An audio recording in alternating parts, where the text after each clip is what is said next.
Welcome, ladies and gentlemen, to yet another week of RU ESports, the radio talk show that should have a question mark at the end of it and sounds like a question. We've got lots to talk about this week because of the events that have happened in the past week. I am, of course, one of your hosts, Simo, and alongside me, I've got my co-host, Joseph. How are we doing today? I'm good. How are you? I'm good. I'm good. We've had quite the intense, IEM that just happened very recently. IEM Katowice. Hope I'm pronouncing that correctly. Katowice. Katowice. No, Katowice. Katowice. It's like Kata pizza, but Katowice. Katowice. I had to look that up on YouTube. Katowice. Katowice. Katowice. Anyways, lots to talk about. There was a lot of tournaments that had taken place. We had the League of Legends. We had CS:GO. StarCraft, Heroes of the Storm. But let's start at the heart and soul of IEM, League of Legends.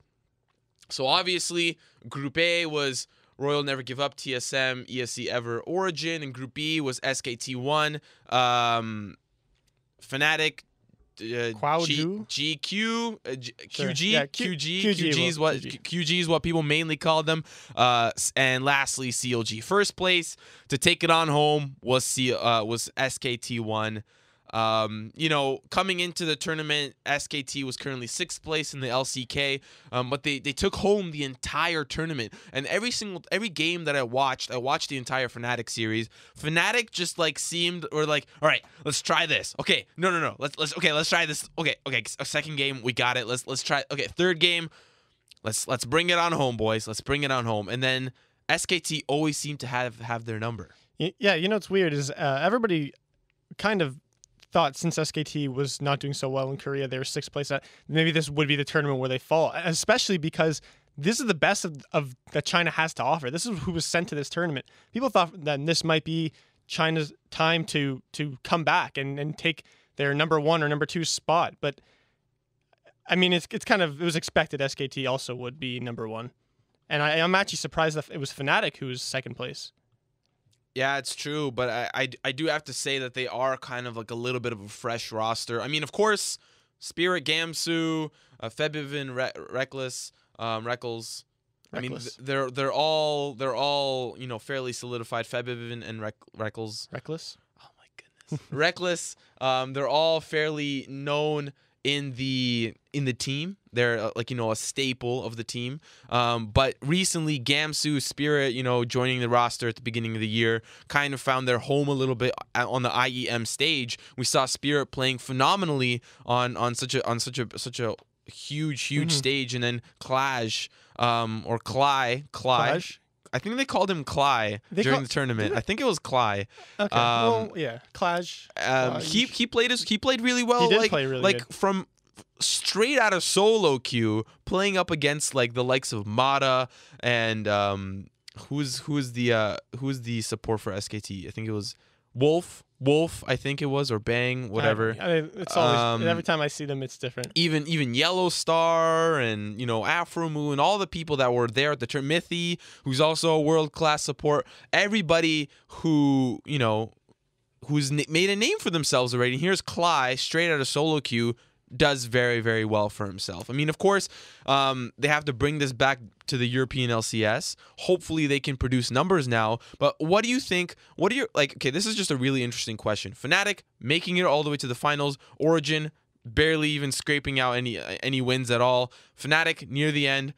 Europe, Fnatic's not even at the top of Europe. So what do you think about the other European teams that are above Fnatic in comparison to this world-class tournament that just happened?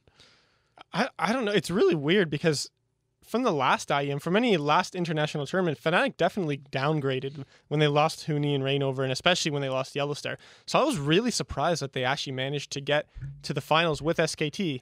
Now, the last time they played SKT at IEM, they actually brought them to Game 5, and that was a crazy series. And this time, they definitely did not get that far. They lost 3-0. I thought 2 of the games were kind of close.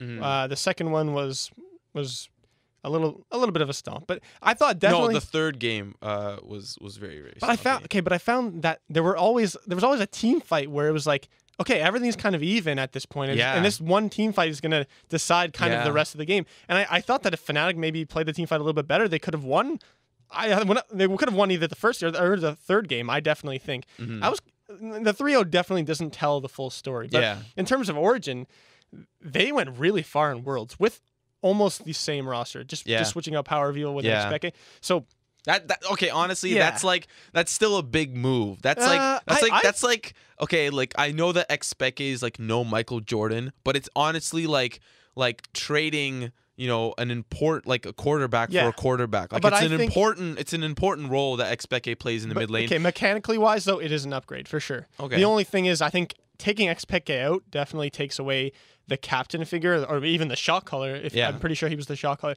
So that definitely will affect the team. But I mean on paper, this was an upgrade from the start. And they're struggling a little bit. Maybe they're struggling because they don't have Expecke. He's always been that voice. They also don't have a coach.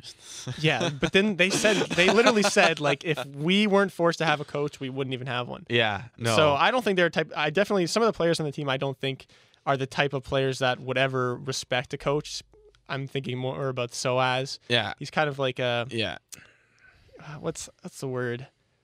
He's got snobby, like he's got a little bit of an ego attached to himself, but I mean, he doesn't like the game. I'm pretty sure. Like, you know what? That's also true as well. I think he needs to find that love for the game once again. Yeah, I'm pretty sure in solo queue he plays top like 1 every 3 times. I heard. Yeah, I'm pretty sure 2 years ago he said like I'm kind of tired of this game. Like I really don't enjoy playing. That was 2 years ago. Now he's honestly just playing with his friends at the moment, and I know that. Well, that's what the team was, wasn't it?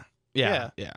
One thing I do have to mention before we continue with IEM, we will be having a discussion later on in the show, and the discussion that we have every single week always changes, but we always have this particular discussion at the end of the show where you guys can hop on Twitter and let us know what you guys think. We're going to be talking today about how much space is there in the esports tournament environment. So recently Rocket League was announced as a type of series on Twitch.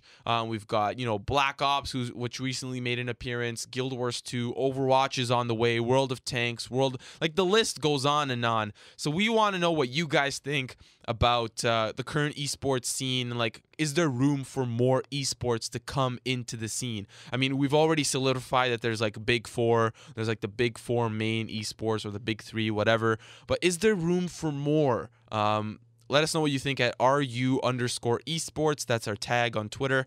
And we'll be, filtering through the tweets during the discussion later on today. Now back to IEM. I think that TSM also had a pretty good run at the tournament. Obviously they were obviously going to lose to SKT. Yeah, for sure. Seeing how SKT played throughout the entire tournament, they were obviously going to lose. But I think if it was like SKT versus Fnatic, and then TSM had to face that Chinese team, it would have been really, really interesting. Yeah, if TSM beat ESC ever, they would have played against Royal and probably beaten them, maybe. Yeah. And then they would have been against Fnatic. Yeah, and they could have done that. They could have done that, yeah. I think right now, Fnatic seems like fairly composed. I don't think they have the strongest of players right now, but they are like together. They're meshing really well at the moment. And TSM, on the other hand, I think are really strong players. Like almost all of their roles are exceptionally strong. Just not meshing that well. Yeah, they're pretty new. They're all from different countries, but whatever. They have having coaching issues, all that. But I think they could have beaten Fnatic. They beat Origin, which actually surprised me a lot. Origin had a fairly weak tournament. Like they lost to Royal. I think they probably should have beaten Royal. And they lost to TSM, which they should have won that too. Yeah. But back to a question that I asked earlier. There's obviously H2K, Vitality, and what's the other team? There's one more team at the top of the European standings that's tied for first place. Oh, G2. Yeah. What do you think about these teams if they were to be on the big stage? Well, I think H2K is automatically a world-class team. Automatically? As soon as their roster was put together, I knew they were going to be like a contender for like the best team in the West. They can definitely fight against like Korean teams. So I think if they were in this tournament, they would have gone. I think they would have been in the same position as Fnatic. They probably would have got to the finals. And then honestly, I think it would have been like a coin flip in the finals. I think they could have taken down SKT. Now the other teams, Vitality and what else was it? G2. G2. Yeah, I don't think they're as experienced. Like You're right. Yeah, like You're right. Vitality has. That's a valid point. Of Yeah, course. I think those teams were kind of just like formed, like out of just players that were kind of like available. They just kind of slapped them together. I don't know if those teams are necessarily world class teams. It'll be interesting when Worlds comes along because who are the 3 teams that are going to represent Europe? I think for sure H2K, true. like the just the way that H2K is playing, I think for sure they will be going to Worlds, and then like. You want to say Fnatic and Origin because those just seem like the 2 obvious choices, but they're not playing they're not playing the top of their league like now. They might be world class teams player wise, but they definitely aren't playing like top European teams. Vitality and why do I keep forgetting the other team? G2, yeah, because their players are just made up of challenger players and really new players and just people like random players from Korea. So I don't think that they are really world class teams. I think we'll have to see, because the reason why Worlds is after 2 splits is because we get to see some of these teams develop over time.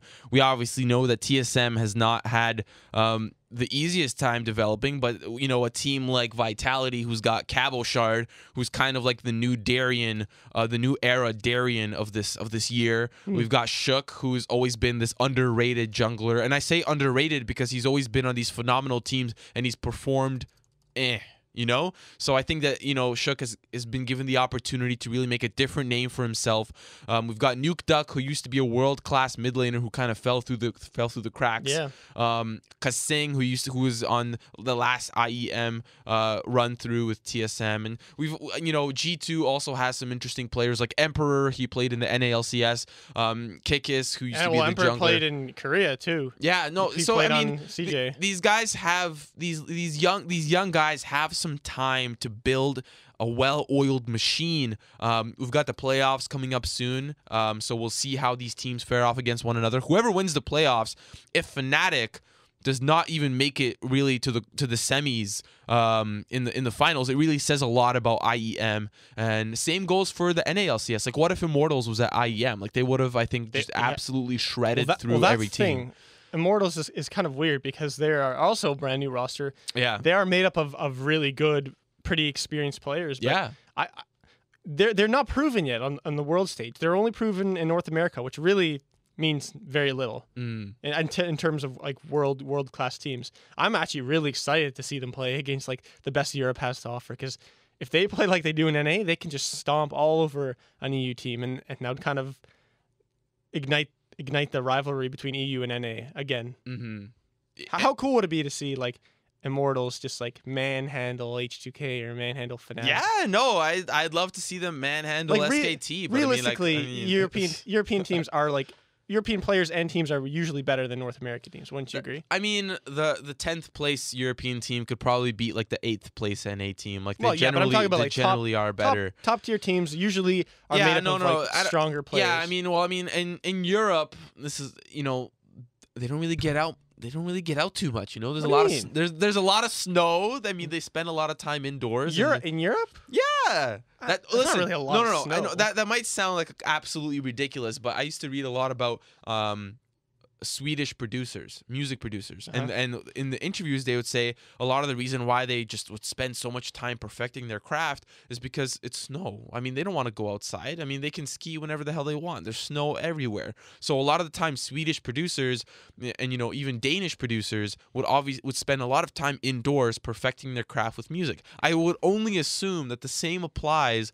for some of these European players who probably just don't really spend too much time outdoors, or as they were growing up, or as they were through solo queue, as they were trying to get these, you know, get to challenger and become these phenomenal players, they probably just didn't spend much. Whereas in NA, there's like sunshine everywhere, Cloud9's at the KBBQ down the street every night. Okay, like, you know, like let me just stop you.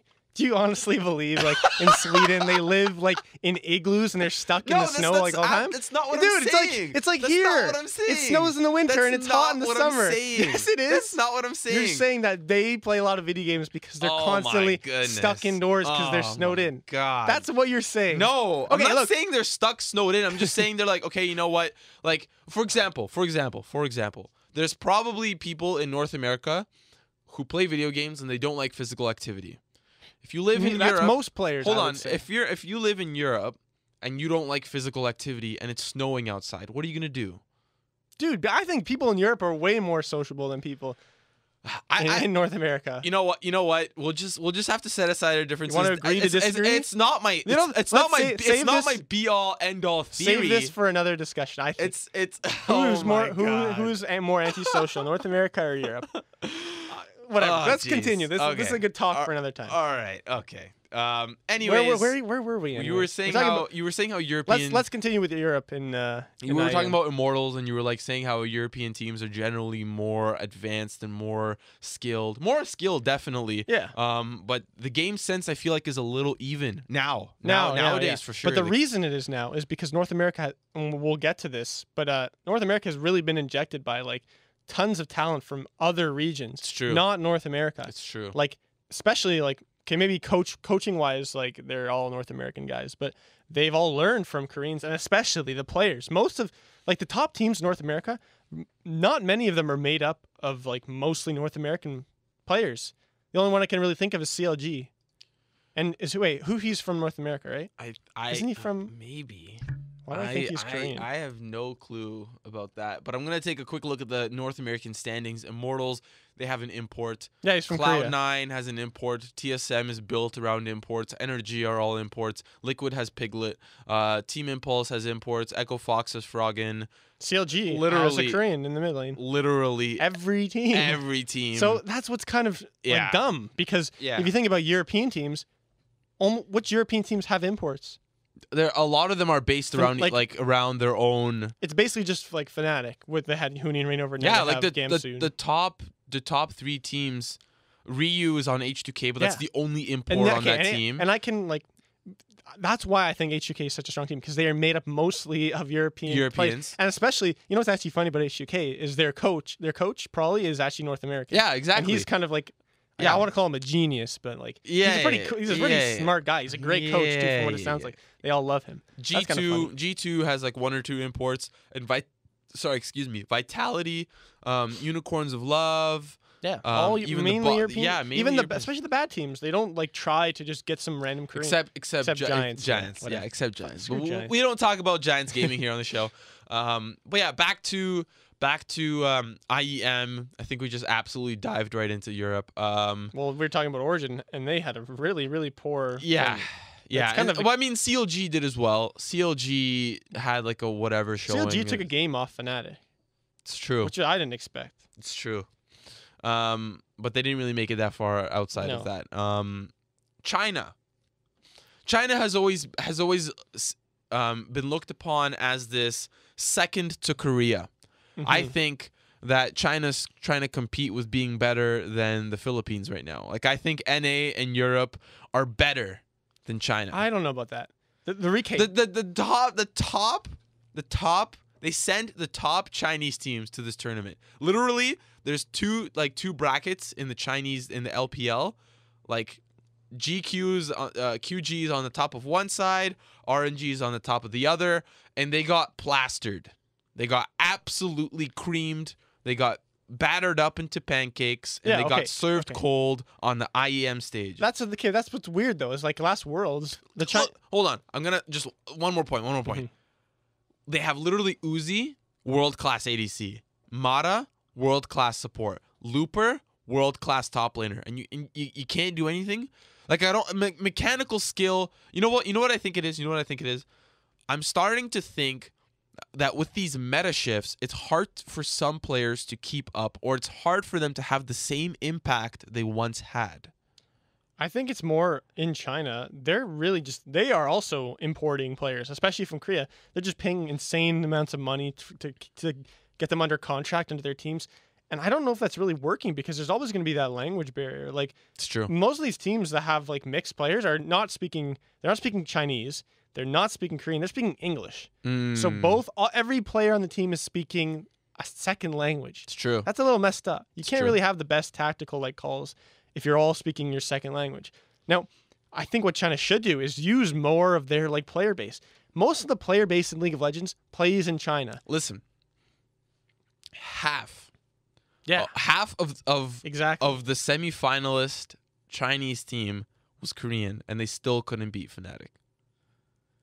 RNG is made up of Mana okay, and Looper. Look, world class. But that's what I'm saying. I'm saying Chinese teams right now, for some reason, are like in a horrible slump. Like, Yeah. Especially on the international stage. Yeah. But what I'm saying is that these teams should use the talent from China. Most of the players in League of Legends are from China. They have a huge player base. It's true. There's got to be hundreds of world-class players out there somewhere. And I think in the next year or a couple of years or however long it takes, China is going to become the like dominant region. I think right now Korea is the dominant region because that's just their culture is just like they've got great coaching staff. And you know what I think it is?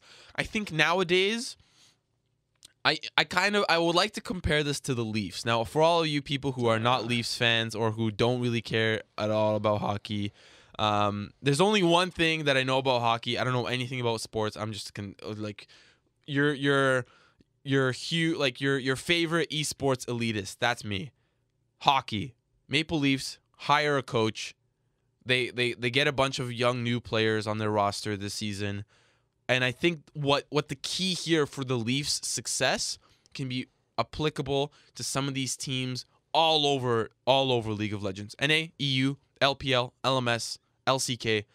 A good coach can take some of these young players and make them into phenomenal, really, like, I think some of these players have great mechanical skill, but their game sense is absolutely garbage. They've got like the worst game sense. Like a potato could probably play better than they can. I think a coach's responsibility. If you have to take a look at SKT's coach. Like he's been they've had the same coach year in and year out, and SKT always has like a really really high rise. They have a slump when I think they're trying to figure out their issues, and then they have like this dominant rise again. Another fantastic coach, Daylor. Another fantastic coach, Prawley. And you can see how a coach can also negatively impact a team with TSM, how Loco Doco absolutely destroyed TSM. He burnt it right into the ground. Okay, but the main reason in Korea that they have such good coaches is because esports has been in Korea for 10 plus years. It's true. It's been on TV. It's been popular in the culture. It's true. So these coaches are all ex-pros from like 10 years ago, and now they're really mature. They're in their 30s. They're in their late 30s, whatever. They're mature players who the players can actually respect. The problem in North America and Europe is that they're getting these coaches who are really young, sometimes younger than the players, which is kind of ridiculous because how are you supposed to respect someone who's like younger than you? And obviously that may be a little silly to say, but it's true. Like if you're a professional and someone younger than you who maybe is definitely not as good as you, because coaches aren't as good as the players, how are you supposed to respect that person? How are you supposed to listen and trust exactly what they say and do everything that they tell you to do? In Korea, that happens because these guys are mature, they're respected, they were really, really good and really well known in the community. That's why their coaching staff is so much stronger. I think what a lot of these teams need to do, I mean, we'll have a conversation about this next week where we're going to be talking about imports and how this infects. Ooh, that's a dicey word. How this affects the scene and how these Korean players actually make some teams worse because these teams don't know how to think, they don't know how to communicate together, and they don't know how to play effectively. I feel like in the scene there's a lot of raw skill, but there's no guidance. And, I think people need to start importing coaches and not actual players. I think the key is in the coaches. Yeah, but I think it's the key in the staff. You can't get a coach. I mean, the reason why NA and Europe have taken so long to get to this point where they're able to take games off of Korea is because they haven't had the staff. They haven't had the know-how. They haven't had the team to support them. If they run into issues, they would only argue with each other. Now that they have all this coaching staff, they're starting to see results. They're starting to see more money into their teams because they're finally winning things. And I think, like you're saying, yeah, Korea's at the top because they've had this staff for like 30 years. Okay, but I think 30 years, like 10 years. Okay, whatever. Yeah, you get the point. You get the point. I think the key in the future of League of Legends, to say the least, maybe even in CS:GO, maybe even in Heroes of the Storm, maybe even in Overwatch, is proper coaching. Not even coaching, infrastructure too. Infrastructure proper, as well. Like it's true. Owners that will take care of players. And I think what's going to start to happen, and especially in North America and Europe, is that these coaches who are coaching now will start to become more respected. They're going to get older. They're going to mature a little more. They're going to know how to deal with people. That's the thing that a coach needs to be able to do. They need to be able to talk to people and especially inspire people.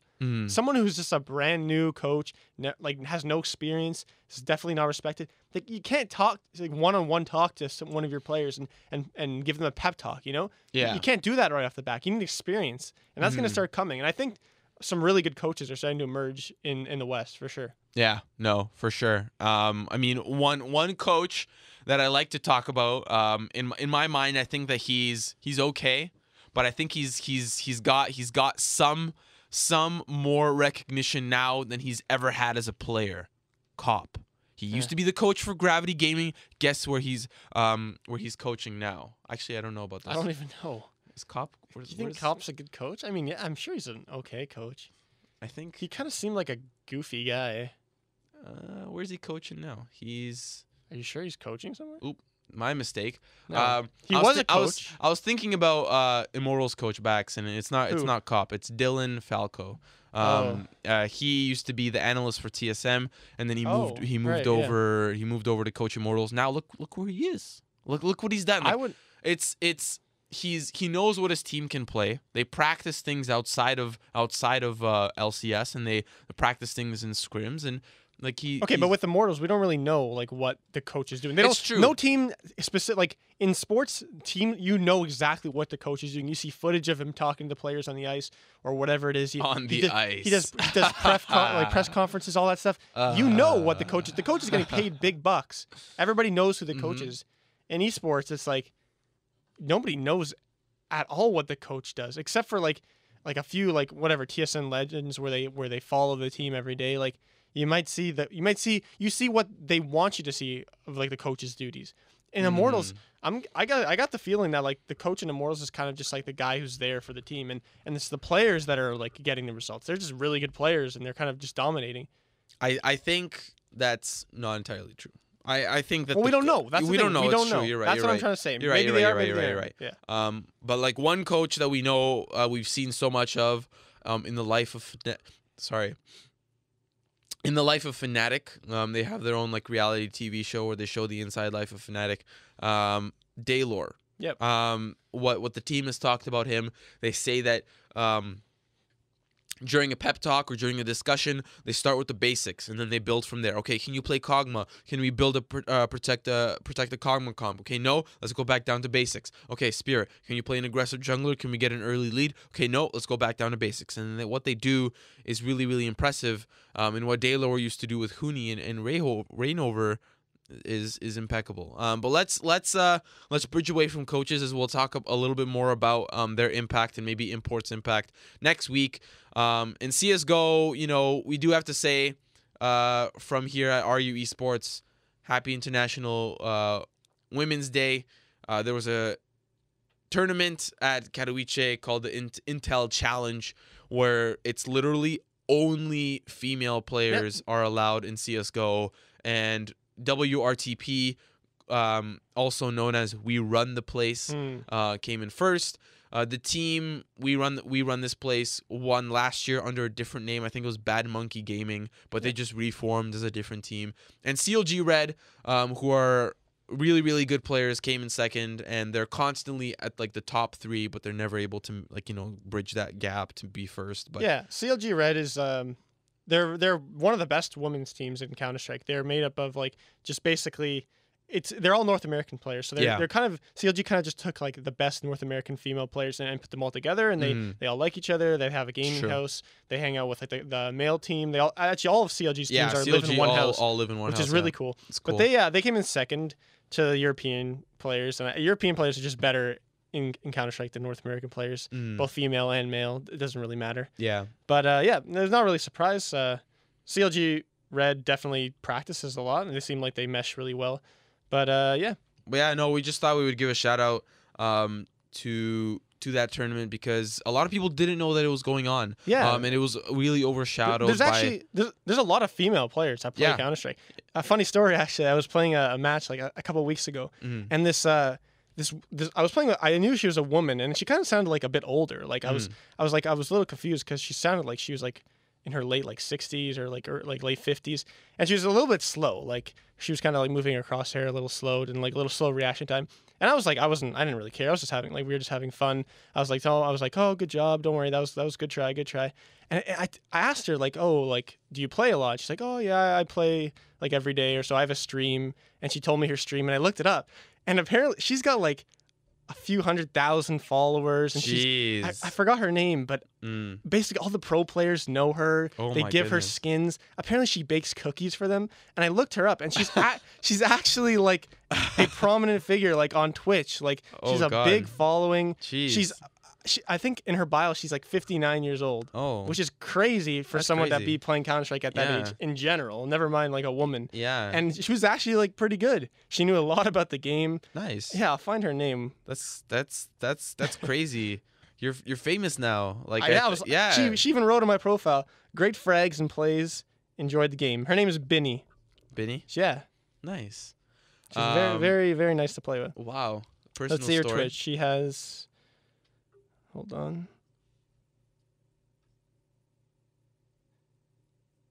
She has 6,000 followers, and she streams every day. She's let's see, what's her job? She's a domestic engineer. So that's kind of cool. Interesting. 59 years old. Wow. and playing Counter-Strike. I gotta commend her for that. There's a lot of She kept telling me how nice we were because I was just like, "Oh, don't worry, it's a good try." And like I was like, "You got him next time." She's like, "You guys are so nice." Is like, she an op or does she use? no, assault rifle? she used like the Galil, which is like Galil? a newbie gun, but Yeah. whatever. You know what? It was fun. Had a good time. I think we won. Nice. Yeah. But anyways, back to Katowice. Back to Katowice. We'd run this place. Took place first. CLG Red took place second. I mean, they were obviously the favorites coming in. It's cool, and in Katowice is where they do like the female tournament every year. So it's kind of it's really cool to see because like these players actually practice a lot and they try really hard and they're rewarded. I'm interested to see, you know, when they start making like these varsity tournaments. I'm not saying that the top CS:GO tournaments are for like dudes only, but I'm just saying like I want to see like one of these female teams be invited to these tournaments. That's the thing about actual like real sports is people are like they have all these worries like, oh, female players can't play with male players like for whatever reasons. But for esports, there's no esports. There's no like physical like barriers. There's no barrier. Like a woman can play on a male team. There's no male team. It's just like the team, like the best team. Yeah. The reason there's not is just because there's just not a lot of female players like compared to like male players. And I think that's starting to change. There's a famous StarCraft player who's really prominent from late 2011 to roughly early 2014. Her name was Scarlet. Just like Remy, I think she came out as transgender. But she started out playing female only StarCraft tournaments, and then she moved into the main enchilada with amongst the boys.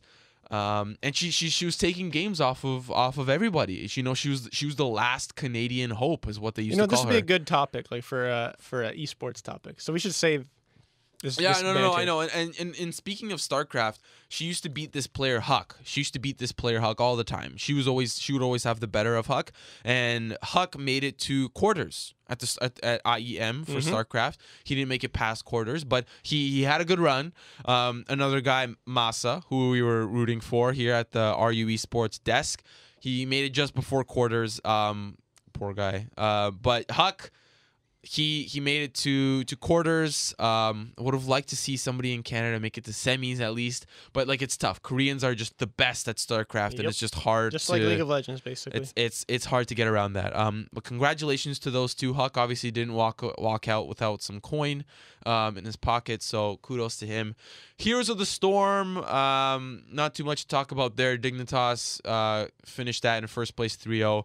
The only thing that I would like to talk about in Heroes of the Storm, if it happened, is if this team, I don't remember the name, but they used to go under Bob Ross fan club, and XDG player Zuna is on that Yeah. team with his brother Kenma, and they're just like they just slaughter. I don't They're know like anything they're about like I don't I even know, want to but talk about Heroes of the all Storm. I know is that whenever I see Heroes of the Storm headlines, they're like at the top. I They're think like Heroes a of the top Storm team. will definitely get really big in the next year. So Yeah, we'll for see sure. where that goes. We'll see where that We'll goes. see if Now, we can find someone who knows a lot about that. aside from the women's challenge, how was the other part of CS:GO? This tournament kind of it was sort of a wake up call for everyone because Fnatic won it, like hands down. They were the best team by far. Yeah. And this is their sixth major tournament in a row, which is kind of like scary. They really just are unstoppable right now. People this tournament are especially starting to realize like we have to do something. Like they're just gonna kind of this is one of the best teams in Counter-Strike history.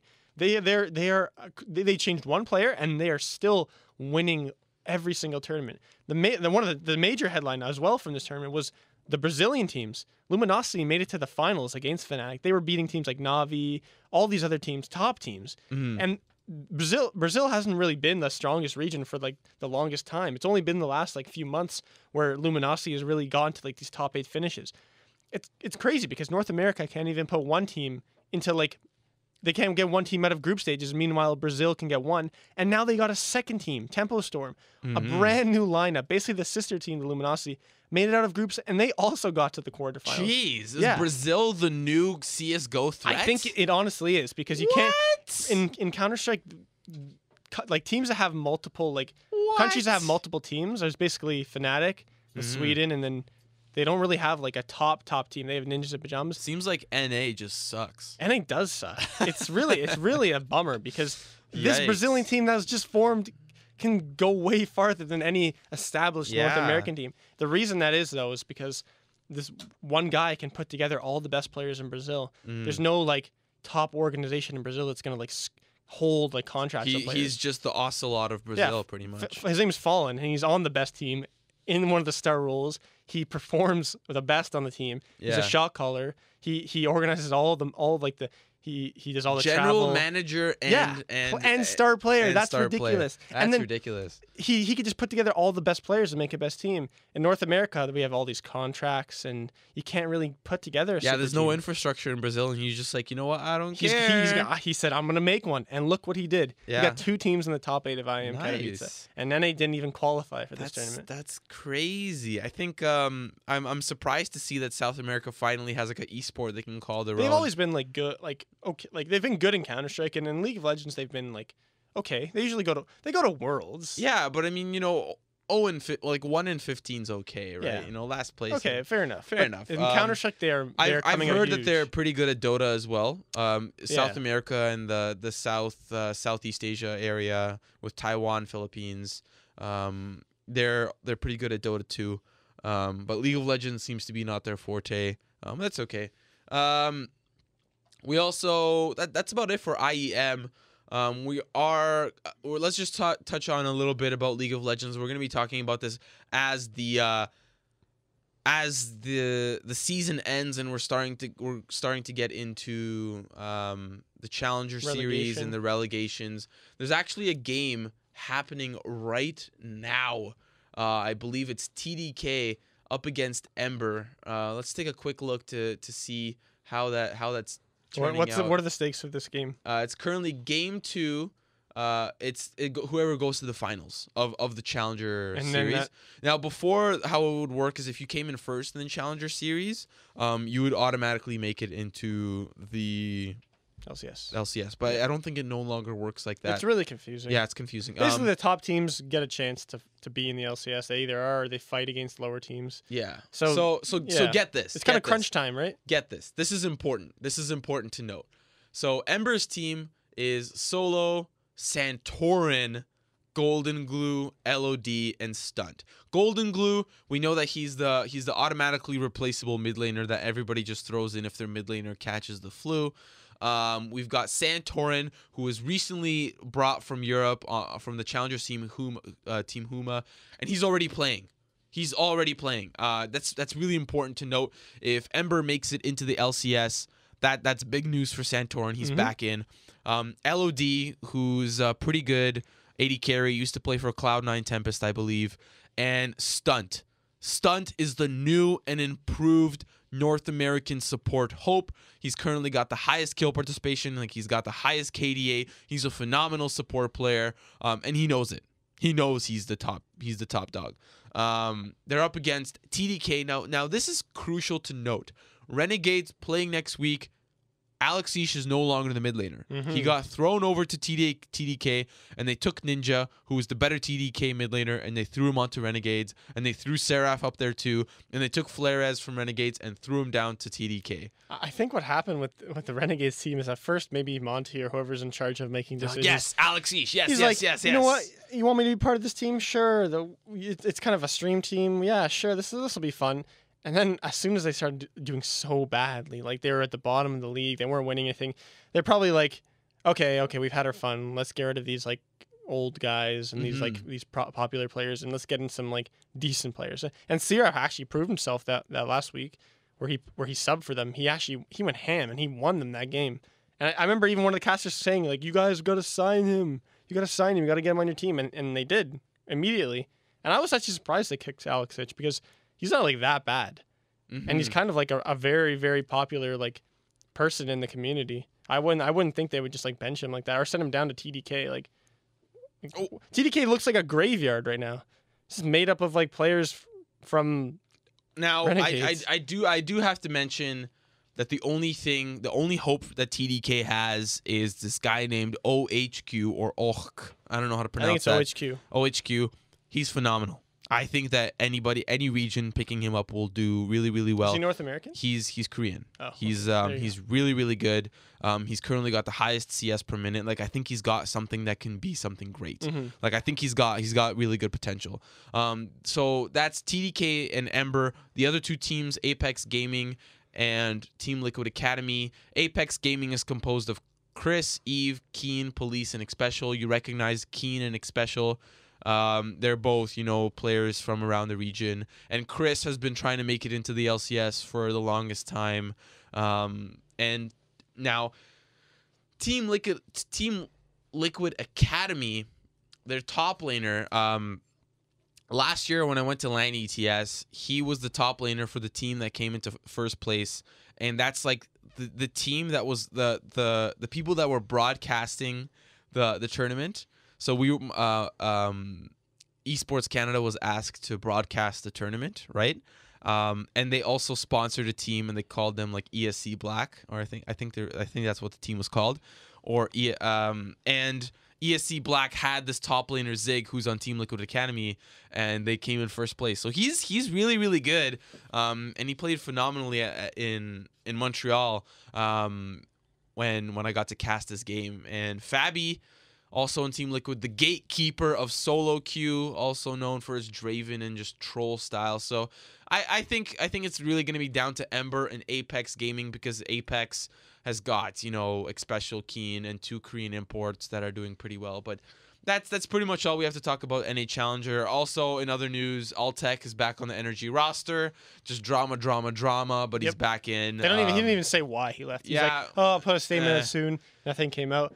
I think this will put them back in a good spot, because they've been kind of like on and off. In Europe, Forgiven has been given temporary deferral of his military service, so H2K I think just did kind of like a PR stunt.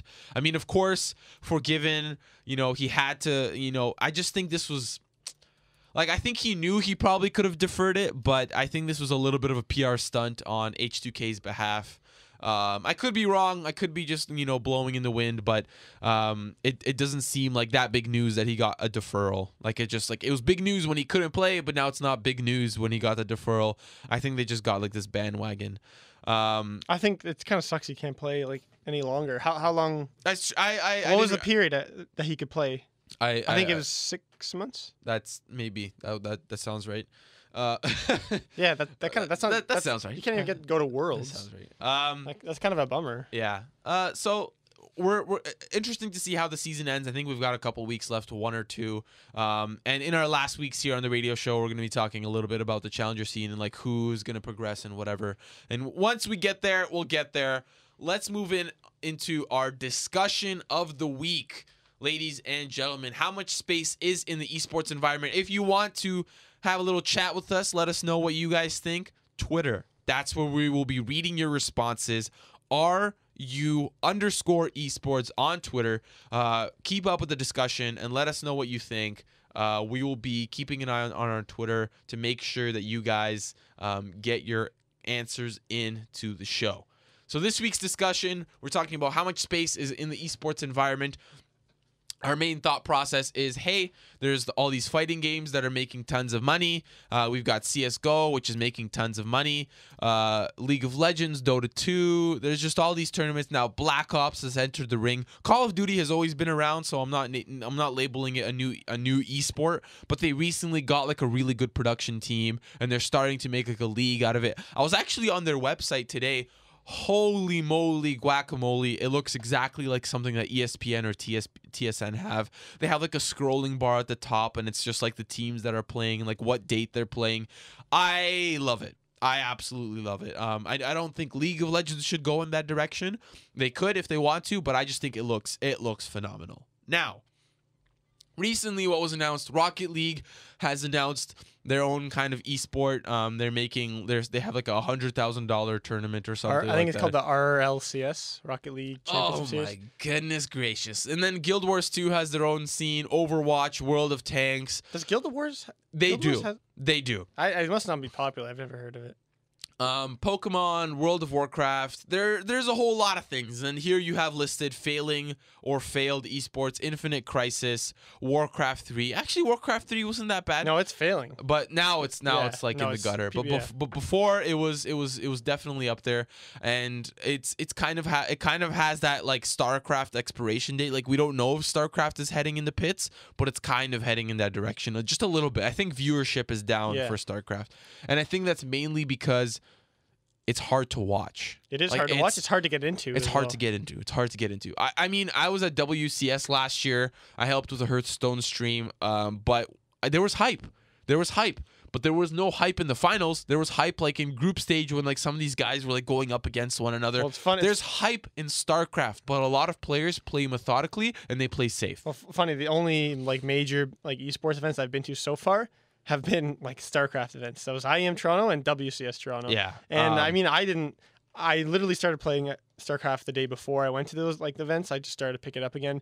I knew very little. It was still fun to watch, especially being there is fun. But yeah, like viewership is definitely down for StarCraft. Yeah. But actually, if you're talking about like, is there room in esports and should we pump money into esports? One of the games I have listed here is called Painkiller. It was a shooter made by some Polish developer. And I think it was in the World Cyber Games in like 2006 or 7 or something like that. It was in actually 2 years in a row. And the prize pool for that game over the 2 years was $1 million. Wow. So some players got $1 million in prize pool in 2 years to a game I've never heard of. I don't think you've ever heard of Painkiller.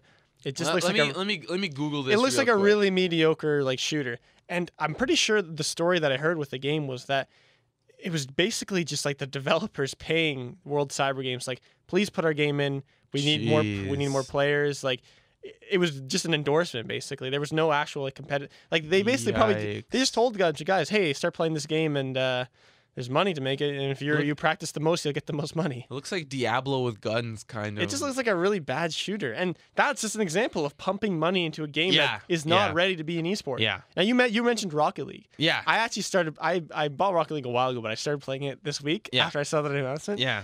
It's a really fun game. It's pretty good competitively. I'm not gonna lie. I actually believe in Rocket League. Okay. I don't know what your opinion is on it, but I think it could actually be an esport. If you've ever watched like the competitive matches, it's the players. Once you play the game and then you watch the pros, you realize how much better they are and how like much potential this has as a competitive game. All right, now I got ripped to shreds. I posted Rocket League on my Facebook, and I got absolutely ripped to shreds. There were people like arguing with me left and right. But the reason why I posted that is I'm not against esports entering the scene. I'm not against it. I just believe that there's some sort of process, and like literally there was a tournament very recently. I watched the highlights. It looked phenomenal. There's people like driving on the ceiling of the stadium, and it just looks so sick. I get it. It's there. Rocket League can be really, really just like literally the better soccer. Literally more fun to watch than soccer. There's like 3 cars, right? I think there's 3 cars. 3v3, yeah. 3v3, and then like it's just crazy. I can see how crazy it gets. Now, the reason why I started arguing with these people is because I don't think you can just throw money at an esport. Sometimes it works, sometimes it doesn't. If you take a look at the Guild Wars esport, they literally just threw money at this broadcast. There's like this nice stage, and there's like some money in Guild Wars too. But like I think the main reason why I'm talking about this in such of like a weird negative light is because viewership is important to people. Viewership is important for some of these broadcasters. They're trying to make their numbers. They're trying to get more people involved, not from a competitive standpoint, not from a gamer perspective, but from a viewership perspective and from a sponsorship perspective. There's people that are trying to get into, esports that are doing well. Now, if Guild Wars 2 isn't doing well, then your sponsors are going to pull out, your viewership is going to fall. And I think that like you need time for an esport to grow. Carmack, he's one of the main organizers, in fact, the organizer for IEM, any single IEM. He's been doing it for a very long time, and he started with building with these small tournaments. He's like, you know what? I want to play in these tournaments because they're fun. So he's like, I'm gonna make some tournaments. I'm gonna have some people come out. Here's a small LAN cafe. Let me hop in. Let me do this. Let me do that. And then he's like, you know what? Organizing it and playing it is getting kind of hectic, so let me just organize it, and then I'll just watch. And then you get spectators come in, and then you start to grow the scene. I'm not saying Rocket League needs to start from grassroots, but I'm just saying that's how some of these esports found their way to the top. Well, I think a lot of these games, it's their growth is kind of how do I say? It's kind of it's only happening because the game developers are putting the money into the prize pool. So the developer of Rocket League went to Twitch and they said, we want to make a league. Like here's a bunch of money. Can you get it all organized? Here, it's money for the prize pool. And I think that's what happened with probably Guild Wars. I don't think like a major sponsor or IEM or someone like that went to the Guild Wars developers and says, we want to turn your game into an esports. I don't know. I don't know if this is true or not, but I'm going to guess that it was Guild Wars, the developers, who said, we're going to put on some league. I'm pretty sure, isn't Guild Wars like an MMO? Yeah, but I mean, like it has the same tangibility as World of Warcraft. There's like and Arena, Overwatch. Right? And Overwatch. What do you mean? And Dota 2 and League of Legends. Yeah. You have a character, you have a set skill set, you have a set gear set or whatever, and you play these like capture the flag or invade the territory or whatever. That's exactly what Warcraft 3 competitive is. And those games aren't exactly like the best to watch as a spectator, because I know I've watched Warcraft 3, which is, I'm pretty sure it's World of Warcraft, but it's just the arena part of it. Literally, how the game goes is there's 3 people fighting against each other, 3v3, and there's 2 teams, and you see the health bars of every player on the team. As soon as one of the players dies on one team, it's over. Like the team that dies first, of one of their players dies, it's over. The game's over, because how it works is just healing spells, there's attack spells. It's all very confusing to watch for the first time, because you have no idea what all the particles are doing. You don't know what the spells are. I even heard that players that play World of Warcraft can barely follow it because they don't know what all the particles and stuff are. They don't know all the spells. They're not used in the games that they play. So I've heard that Warcraft 3 is failing extremely hard. Interesting. I know somebody that would kind of argue with that on that point, because my friend Jackson, he streams this thing called Twink Wars, which is pretty much just you get to level 19 and then you don't level up anymore, and you play in these like 10v10 or like 5v5 matches. Now, the reason why I think Twink Wars is so cool is because they have a limited spell pool. And that's why I think it has like some kind of merit, because you only have like 10 abilities and it's much easier to follow. Onto your point of World of Warcraft being so incredibly hard to follow, I've watched montages upon montages and I still have no idea. There's like hundreds of abilities. And like for example, the Rogue class, I know that it's got so like the abilities are like not as flashy. I don't know what he's doing. I see he's kicking, I see he's stabbing. I have no clue, but that's not what we're talking about. We're well, kind of I think understanding it is one thing, but I think the main reason why I've brought it up, this discussion, is because I don't like the idea of just throwing money at an esport.